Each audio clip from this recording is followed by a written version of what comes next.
Hello everybody, my name is Daulton Nelson and today I'd like to talk about a game I just beat. That game being Amnesia, a Machine for Pigs, for the PS4. A Machine for Pigs was developed by the Chinese Room, published by Frictional Games, and it is a 3D first-person puzzle game. Last year I had played Amnesia: The Dark Descent, and I ended up liking it a lot. In fact, that game made it into my top 10 games of last year. So, of course it would make sense that I would want to play the game's follow-up, A Machine for Pigs. Although, Pigs here was a game I was very apprehensive about going into. First and foremost, this game was not developed by the same creators that made Dark Descent, Frictional Games. Instead, a video game company by the name of The Chinese Room are the developers this time around, who are mostly known for co-developing both Dear Esther and Everybody's Gone to the Rapture, as well as a few mods in their early years. This left the task of following up such an amazing and influential horror game that is known for its complexity among other things to outsiders, who mostly dabble in exploration games, or as others like to call them, walking simulators. It also didn't help Pigs' case that upon release, any kind of audience reaction or feedback was mostly quiet. So I was going into Machine for Pigs not really expecting the level of quality that the first game offered, yet after playing the game, I am still very disappointed with what I got. For a game that's a follow-up to Dark Descent, what is presented here is extremely stripped back from its predecessor. Inventory, sanity, health, light management, tinderboxes, all gone in Machine for Pigs.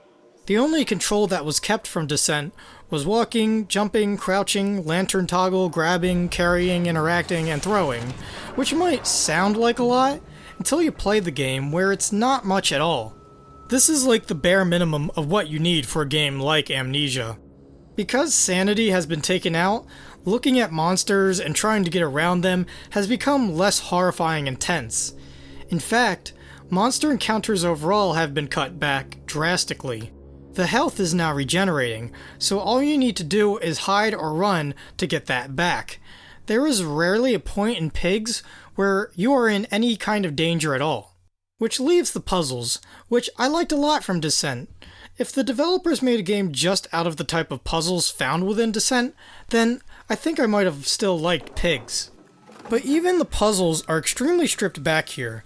It's almost insulting to call them as such. The puzzles are as simple and as plain as white bread. Any kind of thought you might put into one of these is immediately taken away by the notes found throughout the game that spell the solution out to you. There was one part of a puzzle I liked, which was the puzzle to shine the light onto Compound X in the chapter that compound is introduced in. Speaking of the notes, the story of Pigs is also very unsatisfying. A lot of its structure just felt ripped from its predecessor, with Mayan temples, magical eggs, and a big bad guy behind the scenes. The original parts that were there were equally as bad.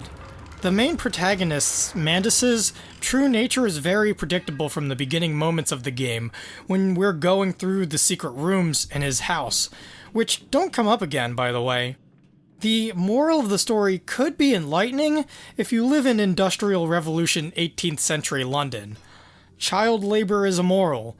Factory work attracts mostly the poor and social outcasts, and social labor unions are a helpful part of the workforce? Gee, I'm really learning so many new things. Once the story's midpoint passes, the game's story takes even more of a cliff dive. The developers apparently think you're dumb, because they spell out the twist of the story multiple times at you, like with the chapter names and the notes. There's also this big set piece, where the entire city of London is being burned and raided. But the entire sequence feels very empty, very scripted, and very stilted.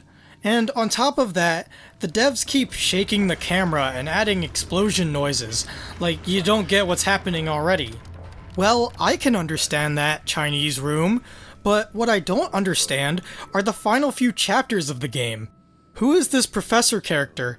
Do we even get his name? Does he even have a use in your story? Why do we need this Frank Fontaine-esque character anyway? Wouldn't it be better if the main character was his own antagonist?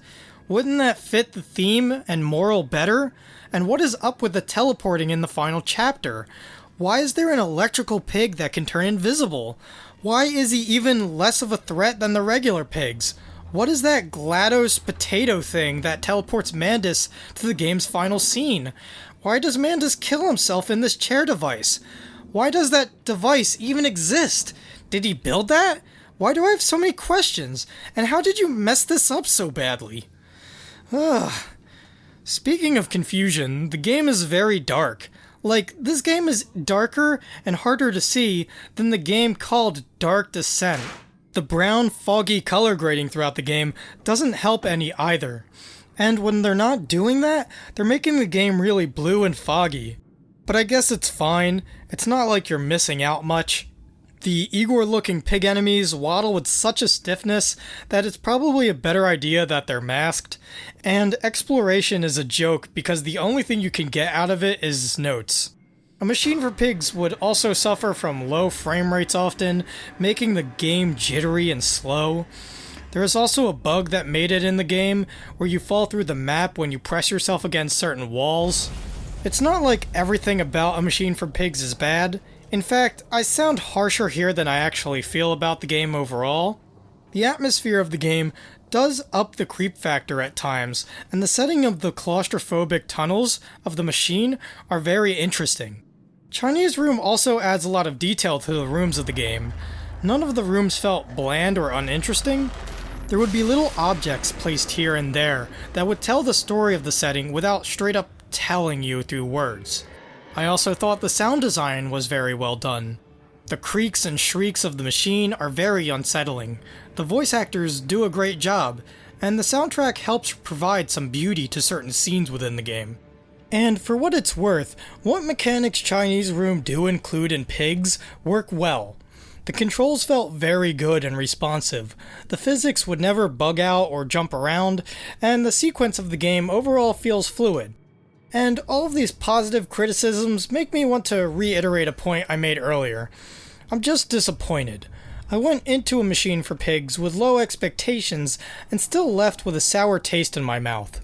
This review may sound very harsh, but Pigs isn't the type of game that's frustrating to play or induces boredom. It's just kind of there, something you're doing to pass the time. So with that in mind, I'm going to give it a final score of a 3 out of 10. If I had to recommend this game to anyone, it would be to people who are maybe new or inexperienced with horror games. This is a good game if you're looking for something that is easy to get through and doesn't provide too much of a scare, which might just be the worst kind of outcome for a game such as this. That concludes my review for Amnesia, A Machine for Pigs. If you like my reviews, you can like, comment, or subscribe. I also have my social media links down in the description below, as well as a link to my online Portfolum where you can see video game works that I have done. And with that out of the way, please make sure to have a nice day.